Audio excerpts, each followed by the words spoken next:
Hello, students. We are going to start chapter number 6, Science, 8th class, and chapter name is Combustion and Flame.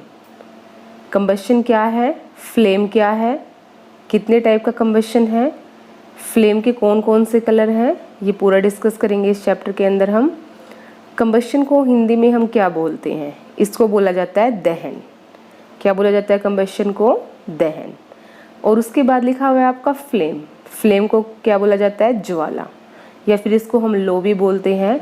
तो दहन और ज्वाला ये chapter का नाम है आपका हिंदी के अंदर, और इंग्लिश में इसको हम क्या बोलते हैं? दहन को बोलते हैं कंबस्शन और फ्लेम को बोलते हैं हम ज्वाला। हमें हिंदी में भी पता होना चाहिए इन चीज़ों को कि क्या बोला जाता है। अब देखिए इस चैप्टर के अंदर क्या है। सबसे पहले आपको बोला गया है we use different kinds of fuels for various purposes at home, in running industry and for running automobiles. जैसे कि आप जानते हैं कि हमारी लाइफ के अंदर क्या है, हम अलग अलग तरह के फ्यूल्स यूज़ करते हैं। क्या यूज़ करते हैं? अलग अलग तरह के फ्यूल्स यूज़ करते हैं। कहाँ पे करते हैं? घर पे भी करते हैं, इंडस्ट्रीज़ के अंदर भी करते हैं, और जो हमारे व्हीकल्स वगैरह होते हैं उनको चलाने के लिए भी हम किस चीज़ का यूज़ करते हैं? फ्यूल का यूज़ करते हैं। जैसे कि आप अपनी स्क्रीन के ऊपर कुछ एक फ्यूल्स को देख पा रहे होंगे, ये सारे क्या हैं? फ्यूल्स हैं। अभी आपसे पूछा गया है can you name a few fuels used in your homes. क्या कुछ आप फ्यूल्स के नाम बता सकते हैं? फ्यूल्स को हम हिंदी में क्या बोलते हैं? ईंधन बोला जाता है। क्या कुछ फ्यूल्स के नाम बता सकते हो जो कि आप अपने घर पे यूज़ करते हो? अब देखिए, सोचिए कौन कौन से फ्यूल आप घर पे यूज़ करते हैं। काऊ डंग केक यूज़ करते हैं हम घर पे, वुड भी यूज़ करते हैं, और एलपीजी भी यूज़ करते हैं, और कोल भी यूज़ करते हैं कई जगह पे। तो ये क्या है? हमारे वो फ्यूल्स है जिसका यूज़ कहाँ किया जाता है? घरों में किया जाता है, घरेलू यूज़ किया जाता है इनका। Name a few fuels used in trade and industries. Industries के अंदर जो फैक्ट्रीज वगैरह होती हैं वहाँ पे कौन से फ्यूल यूज़ किए जाते हैं? जैसे कि आप जानते होंगे कई सारी इंडस्ट्रीज़ के अंदर हम क्या यूज़ करते हैं? कोल वगैरह यूज़ करते हैं, और एलपीजी या सीएनजी गैसेस यूज़ करते हैं हम। तो ये क्या है? हमारे फ्यूल्स हैं। What fuels are use for running automobiles. Automobiles होते हैं आपके व्हीकल्स, जैसे कि कार हो गया, स्कूटर हो गया, बस हो गया। इनको चलाने के लिए हम किस फ्यूल का यूज़ करते हैं? आप जानते ही होंगे, हम डीजल यूज़ करते हैं, पेट्रोल यूज़ करते हैं। डीजल हम यूज़ करते हैं जो हमारे हैवी व्हीकल्स होते हैं, जैसे ट्रैक्टर हो गया या ट्रक हो गया। उनको चलाने के लिए हम किस चीज़ का यूज़ करते हैं? डीजल का यूज़ करते हैं। और जो आपके लाइट व्हीकल्स हैं, लाइक आपका बाइक हो गया या कार हो गया, उसके लिए हम क्या यूज़ करते हैं? पेट्रोल यूज़ करते हैं। तो पेट्रोल और जो आपका डीजल है, और सीएनजी भी यूज़ करते हैं हम ऑटोमोबाइल्स को चलाने के लिए। दिल्ली के अंदर तो आपने सुना ही होगा ना, सीएनजी गैस का ज़्यादा यूज़ किया जाता है। ये सारे क्या थे? हमारे फ्यूल्स थे जो कि हम कहाँ यूज़ करते हैं? रनिंग इंडस्ट्रीज़ के अंदर, घरों के अंदर, और मोबाइल्स के अंदर, ऑटोमोबाइल्स के अंदर। ऑटोमोबाइल्स होते क्या हैं? आपके जो भी आपके व्हीकल्स वगैरह हैं, ट्रांसपोर्ट के जो साधन हैं आपके, उसको बोलते हैं automobiles. Your list will contain fuels like, इन्होंने बोला कि जो जो आपने सोचा होगा फ्यूल्स के बारे में, उनके अंदर इनमें से कोई ना कोई आपका नाम जरूर आया होगा। जैसे कि काऊ डंग है, वुड है, कोल है, चारकोल है। चारकोल का नाम आपने यहाँ पे नया सुना होगा, क्योंकि चारकोल भी क्या है? एक तरह का फ्यूल है। इसको भी यूज़ करते हैं हम जलाने के लिए, और उससे क्या किया जाता है? हीट वगैरह से हम अपना काम करते हैं, जो भी हीट निकलती है इंडस्ट्रीज़ के अंदर। उसके बाद आपका पेट्रोल है, डीजल है, compressed natural gas, it is a full form of CNG. तो ये सारे क्या हमारे किसके एग्जाम्पल हैं? फ्यूल्स के एग्जाम्पल हैं, जिसको कहाँ यूज़ किया जाता है? हम अपने डेली लाइफ के अंदर किसी ना किसी फॉर्म के अंदर इसको हम जरूर यूज़ करते हैं। Now you are familiar with the burning of candle. आप सभी ने अपने घर पे जलती हुई कैंडल देखी होगी। साइड में भी आप यहाँ पे बर्निंग कैंडल को देख पा रहे होंगे, और एक साइड मैंने अभी आपको यहाँ पे दिखाया जाएगा कोल। तो क्या है? बर्निंग ऑफ कैंडल और बर्निंग ऑफ कोल। कोल होता है कि आपका कोयला होता है, ब्लैक कलर का सब्सटेंस है ये, कार्बन और हाइड्रोजन कंटेनिंग सब्सटेंस है ये। इसके अंदर जो कार्बन है वो बहुत ज़्यादा अमाउंट में प्रेजेंट होता है। तो आपको यहाँ बोला गया है कि जो कैंडल है आपका, और जो आपका फ्यूल दूसरा कोल है, इन दोनों के जो जलने का जो तरीका है वो क्या है, डिफरेंस क्या है इनकी बर्निंग के अंदर, कैंडल की बर्निंग और कोल की burning. Maybe you were able to guess right, क्या जो इन्होंने यहाँ से क्वेश्चन किया है आप उसको गैस कर सकते हो कि किस तरह से जलने में क्या फ़र्क है यहाँ पे। तो क्या इन्होंने आंसर बोला है, candle Burns with a flame. जब भी हमारी कैंडल जलती है तो वो किसके साथ जलती है, फ्लेम के साथ। फ्लेम का मतलब क्या होता है, कैंडल के अंदर हमें क्या नज़र आती है, लो नज़र आती है। जैसे कि मैंने अभी यहाँ पे कैंडल ड्रॉ की है, आपको ये पार्ट जो नज़र आ रहा है, ये जो लो नज़र आ रही है, इस पार्ट को हम क्या बोलते हैं, फ्लेम बोलते हैं। ये क्या है, फ्लेम है। ये सिंपल जैसे मैंने ले ली, ये तो क्या हमारी कैंडल है, नॉन बर्निंग कैंडल है। लेकिन जैसे ही लाइटनिंग किया इसको हमने, जैसे ही जलाया तो यहाँ पे क्या बननी शुरू हो जाएगी, फ्लेम बननी शुरू हो जाएगी। तो जब भी हमारी कैंडल की बर्निंग होती है तो उसके अंदर क्या बनती है, लो बनती है। लो आपने हिलती हुई देखी होगी ना, लो आपकी जब हवा लगती है इस पे तो ये हिलना शुरू कर देती है, तो क्या है, वो आपकी फ्लेम ही है। तो इन्होंने बोला है कि एक तो फ्लेम की बर्निंग और दूसरा आपकी किस चीज़ की बर्निंग, कोल की बर्निंग। जैसे मान लिया कोयला ले लिया हमने यहाँ पे, इसको भी हमने क्या कर दिया है, लाइटनिंग कर दिया है, जला दिया है कोयले को।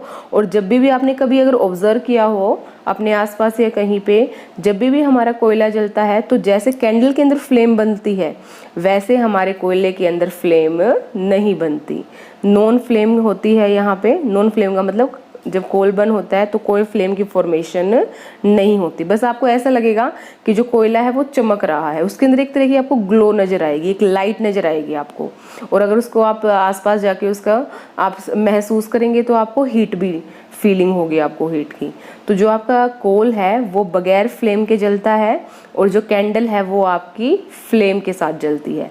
अब आप यहाँ से खुद गैस कीजिए कि आपने और कौन कौन से ऐसे सब्सटेंस अपने आसपास में देखे हैं जो कि फ्लेम के साथ जलते हैं और जो फ्लेम के बगैर जलते हैं। जैसे आपने पेपर को बर्न किया होगा, आग लग जाती है ना पेपर में, जलता हुआ हमें दिखता है पेपर, तो उसके अंदर भी फ्लेम बनती है हमारी। इसके अलावा जैसे कि आपने कपड़े वगैरह कभी जलते हुए देखे हों या पॉलीथीन के आपने जो बैग्स हैं वो जलता हुआ देखा हो, तो उसमें भी क्या होता है, फ्लेम बनती है।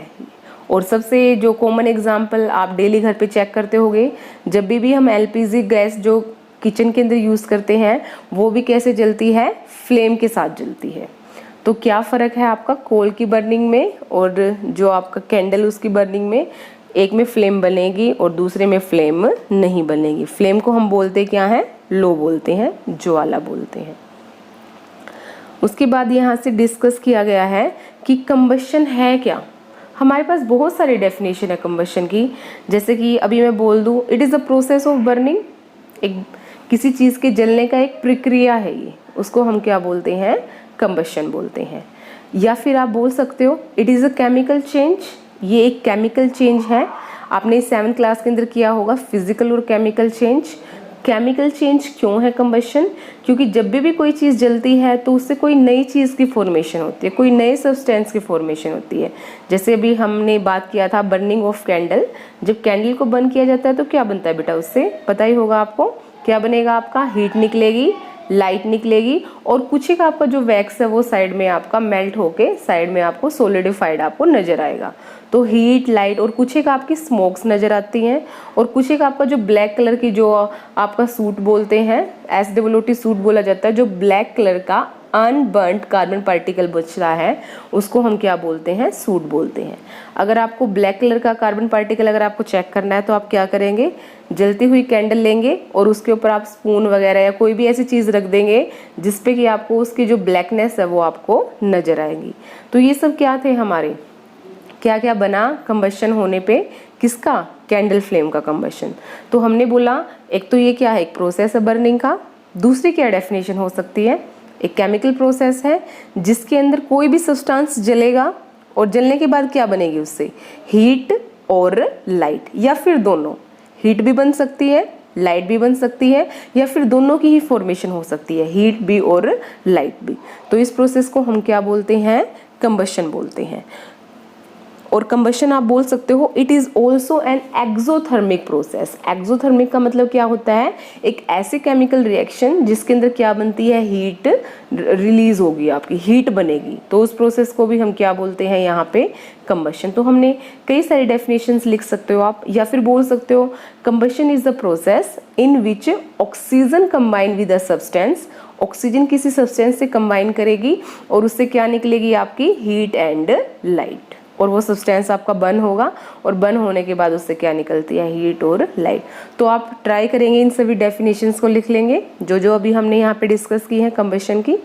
तो भी उन्होंने बोला है कि आपने 7th क्लास के अंदर एक एक्टिविटी की है, जिस एक्टिविटी के अंदर आपने क्या देखा होगा, जब भी हम मैग्नीशियम को, मैग्नीशियम इज अ मेटल, इसको बर्न किया जाएगा, जलाया जाएगा ऑक्सीजन की प्रेजेंस में, और जलाने से बनता क्या है, मैग्नीशियम ऑक्साइड। मैग्नीशियम ऑक्साइड की फॉर्मेशन होगी, जो वाइट कलर का पाउडर आ जाएगा आपके पास, और वाइट कलर के पाउडर के अलावा और क्या क्या बनेगा आपके पास, यहाँ से आपके पास बनने वाला है हीट एंड लाइट। तो क्या इस प्रोसेस को हम कंबशन बोल सकते हैं? मैंने आपको क्या बताया है, केमिकल प्रोसेस है, केमिकल तो है ही। मैग्नीशियम से क्या बन गया यहाँ पे, मैग्नीशियम लेके चले थे आप, ऑक्सीजन की प्रेजेंस में रिएक्शन करवाई और बन क्या गया, मैग्नीशियम ऑक्साइड। तो रिएक्टेंट कुछ और लिया था, प्रोडक्ट हमारे पास कुछ और आ गया है। तो it is a chemical process, एक केमिकल प्रोसेस है। इसके अलावा यहाँ पे क्या रिलीज हो रहा है, हीट एंड लाइट, हीट भी बन रही है और लाइट भी बन रही है। तो इसलिए आप बोल सकते हो burning of magnesium metal is also a combustion process. अभी देखिए मैं आपको दिखाती हूँ यहाँ पे इस एक्टिविटी के अंदर क्या दिखाया गया आपको। यहाँ पे आपको जो यहाँ पे आपको फ्लेम नजर आ रही है ना, ये सारी फ्लेम जो आपको यहाँ पे देख पा रहे हो, ये सारा क्या है, फ्लेम है। और ये फ्लेम एक्चुअल में है क्या, यहाँ पे जो हमारी मैग्नीशियम मेटल थी, ये देखिए यहाँ पे मैग्नीशियम मेटल को पकड़ा गया है, और जैसे ही उसको बर्न किया गया तो ये आपको क्या नजर आ रही है, ये पूरी फ्लेम नजर आ रही है। तो यहाँ पे हो क्या रहा है, कौन सा प्रोसेस हो रहा है, बर्निंग ऑफ मैग्नीशियम, और ये क्या है, एक तरह का कंबशन प्रोसेस है। नेक्स्ट देखिए, you can perform a similar activity with a piece of charcoal. जैसे कि ऊपर हमने डिस्कस किया था कि चारकोल भी क्या है, एक तरह का फ्यूल है। इस तरह की एक्टिविटी हम परफॉर्म कर सकते हैं, चारकोल के साथ कर सकते हो या फिर कोल के साथ कर सकते हो, या कोई भी और सब्सटेंस ले सकते हो आप।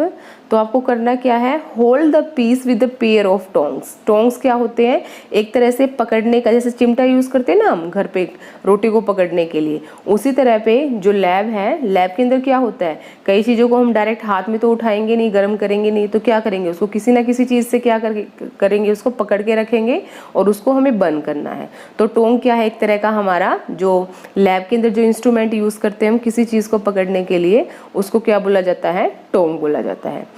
Bring it near the flame of a candle और बंसन बर्नर। बंसन बर्नर क्या होता है, जो हम लैब के अंदर जो बर्नर यूज़ करते हैं, उसको एक साइंटिस्ट थे बंसन, उन्होंने ही डिस्कवर किया था, उन्होंने ही खोजा था उसको, और उसी के नाम पे उसका नाम क्या रख दिया गया है, बंसन बर्नर। तो एक तरह का जो लैब के अंदर यूज़ होने वाला जो हमारा बर्नर है, उसको हम क्या बोलते हैं, बंसन बर्नर। तो जब भी हम इसको क्या करेंगे, कोल के पीस को बर्नर के पास लेके जाएंगे या कैंडल के पास लेके जाएंगे, तो आपको क्या नजर आएगा, कोल जलना शुरू कर देगा। कोल ने जलना शुरू क्यों किया, क्योंकि एक कंबस्टिबल सब्सटेंस है, वो एक दहनशील पदार्थ है। Charcoal burn in air, charcoal air के अंदर बर्न करेगा। कैसे, जैसे कि आपको पता है ना, कोल भी क्या करता है, एयर के अंदर बर्न करना शुरू कर देता है, और क्या क्या निकलता है यहाँ पे, हीट और लाइट तो निकलेंगे ही निकलेंगे। इसके साथ जब चारकोल आपका बर्न करता है, तो इसी तरह आपका जैसे कोल बर्न करता है, तो किस चीज़ की फॉर्मेशन होती है, कार्बन डाइऑक्साइड गैस की। ये भी हम कर चुके हैं, बर्निंग ऑफ मैग्नीशियम। तो अभी हमारे पास प्रॉपर डेफिनेशन आ गई है कि जो कंबशन अभी हमने किया है, मैग्नीशियम मेटल का कंबशन, कोल का कंबशन, चारकोल का कंबशन, एक्चुअल में ये कंबशन प्रोसेस की डेफिनेशन कैसे है, क्या डिफाइन कैसे करें इसको हम। आप केमिकल प्रोसेस, कंबशन क्या है, एक तरह का केमिकल प्रोसेस है, देख पा रहे होगे आप, एक chemical process in which substance react with oxygen, जिसके अंदर कोई भी सब्सटेंस है वो किसके साथ रिएक्शन करता है, ऑक्सीजन के साथ रिएक्शन करता है, और देता क्या है वो, heat and light. To give off heat is called combustion. जिसमें हीट तो बनेगी ही बनेगी, हो सकता है आपकी लाइट भी बन जाए और हो सकता है आपकी दोनों चीज़ भी बन जाए, तो उस प्रोसेस को हम क्या बोलते हैं, कंबशन प्रोसेस। और कैसा प्रोसेस है, फिजिकल या chemical, chemical process. The substance that undergo combustion is said to be combustible. और जो सब्सटेंस कंबशन शो करता है, जल जाता है ऑक्सीजन की प्रेजेंस में एयर के साथ रिएक्शन करके, उस सब्सटेंस को हम क्या बोलते हैं? Combustible substance. जैसे कि मेरे पास पत्थर है और मेरे पास क्या है, जैसे सूखे हुए पत्ते हैं, तो क्या उनमें से कंबस्टिबल कौन सा होगा? पत्थर कंबस्टिबल होगा या सूखे हुए पत्थर जो पत्ते हैं वो कंबस्टिबल होंगे? सूखे हुए पत्ते, ड्राई लीव्स बोलते हैं जिसको हम। और जो कंबस्टिबल सब्सटेंस है उसको हम और क्या बोल सकते हैं? उसको हम फ्यूल भी बोल सकते हैं। और जो फ्यूल है हमारे पास वो 3 स्टेट के अंदर है। सॉलिड फ्यूल भी देखा होगा आपने, जैसे लकड़ी है, कोयला है, चारकोल है, ये सॉलिड फ्यूल है। लिक्विड फ्यूल के अंदर भी आपने जैसे डीजल है, पेट्रोल है, ये क्या है? आपका लिक्विड फ्यूल है। गैशियस फ्यूल, गैशियस फ्यूल में आपने सीएनजी के बारे में सुना होगा, एलपीजी के बारे में सुना होगा, ये क्या है? आपके गैशियस फ्यूल। और जो आपके ये फ्यूल्स हैं ये क्या हो सकते हैं? आपके सॉलिड, लिक्विड और गैस स्टेट के अंदर एग्जिस्ट कर सकते हैं। Light is also given off during combustion either as a flame or as a glow. जो लाइट निकलती है कंबशन प्रोसेस में वो आपको लो की फॉर्म में भी नजर आ सकती है, जैसे कि कैंडल के अंदर हमें देखा था, या सिंपल हमें ग्लो की फॉर्म में भी नजर आ सकती है, जैसे कि हमने किसके अंदर चेक किया था? कोल के अंदर चेक किया था। तो जो भी हमने ऊपर रिएक्शन जो डिस्कस की है, मैग्नीशियम या charcoal, all are combustible substance. आप यहाँ से और सब्सटेंस ट्राई करेंगे कि कौन कौन से सब्सटेंस ऐसे हैं जो कंबस्टिबल हैं। कमेंट बॉक्स के अंदर आप उनको टाइप करेंगे, आपके अकॉर्डिंग जो आपके आसपास आपने कंबस्टिबल सब्सटेंस देखे हैं उनके नाम बताएंगे। वी वर, देखो अभी यहाँ पे पहेली और जो बूजो है, आपको बूजो नजर आ रहा है, वो क्या बोल रहा है? We were told that food is a fuel for our body. जैसे कि आपको पता है डेली आप क्या करते हो? सुबह, शाम, दोपहर क्या खाते हो? खाना खाते हो। तो खाना क्या है? हमारी बॉडी के लिए एक तरह का फ्यूल है, एक तरह का कंबस्टिबल सब्सटेंस है जो बॉडी को क्या देता है? हीट देता है, और जिसकी वजह से हमारी बॉडी क्या कर पाती है? अपनी डेली की एक्टिविटीज को परफॉर्म कर पाती है। तो आप क्या बोल सकते हो? Food is also a fuel for our body. Next देखिए, rightly so in our body food is broken down by the reaction with oxygen and heat is produce. हमारी बॉडी के अंदर होता क्या है? जो हमने खाना खाया है वो टूटता है ऑक्सीजन से रिएक्शन करके, और उससे क्या बनती है? हीट बनती है। और इसी प्रोसेस को हम क्या बोलते हैं? रेस्पिरेशन, जो कि आप 7th क्लास के अंदर कर चुके हैं, रेस्पिरेशन। एक्टिविटी 6.1 एक्टिविटी में आपको यही बताया गया है, कुछ एक मटेरियल्स को कलेक्ट करना है, आपको इकट्ठे करना है, जैसे स्ट्रॉ हो गया, मैस्टिक हो गया, कैरोसिन ऑयल है, पेपर है, आयरन नेल है, स्टोन पीसीज है, ग्लास है। और आपको 1 बाय 1 करके इन सभी मटेरियल्स को आपको क्या करना है? आग लगानी है। और आपको देखना है इनमें से कौन से मटेरियल है जो जलना शुरू कर दिया आग लगाने के बाद, और कौन से ऐसे सब्सटेंस है जिन्होंने जलना शुरू नहीं किया है। और जैसे कि आपको पता चल ही गया होगा, जो जलना शुरू कर देते हैं, जो दहनशील पदार्थ हैं, उन पदार्थ को हम क्या बोलते हैं? कंबस्टिबल सब्सटेंस बोलते हैं। और जिनके अंदर आग नहीं लगती है, जो कंबशन शो नहीं करते हैं, उन सब्सटेंसेस को हम क्या बोलते हैं? Non combustible substance. तो देखिए आपको इस एक्टिविटी के अंदर आपको फिल करना है, वुड क्या है? कंबस्टिबल है, इसका क्या होगा? आग लग जाएगी ना, इसके अंदर हीट और लाइट निकलेगी ना हमारी। पेपर भी कंबस्टिबल है। आयरन नेल क्या है आपका? Non combustible. कैसा सब्सटेंस है? Non combustible. कैरोसिन ऑयल, मिट्टी का तेल बोलते हैं इसको, कंबस्टिबल है ये भी। स्टोन के पीसीज, मतलब पत्थर के टुकड़े हैं आपके पास, वो क्या है आपका? Non combustible. स्ट्रो क्या होता है? एक तरह से जो सूखी हुई घास है आपकी, उसको हम स्ट्रो बोल सकते हैं, तो ये भी कैसा सब्सटेंस है? कंबस्टिबल। चारकोल भी कैसा सब्सटेंस है? कंबस्टिबल। और जो मैस्टिक है, जो माचिस की तिल्ली है आपकी, वो भी क्या है आपका? Combustible substance. तो भी हमने डिस्कस किया यहाँ से कंबस्टिबल सब्सटेंस कौन से हैं और नॉन कंबस्टिबल सब्सटेंस कौन से हैं। उसके बाद इस एक्टिविटी को हम नेक्स्ट वीडियो के अंदर करेंगे।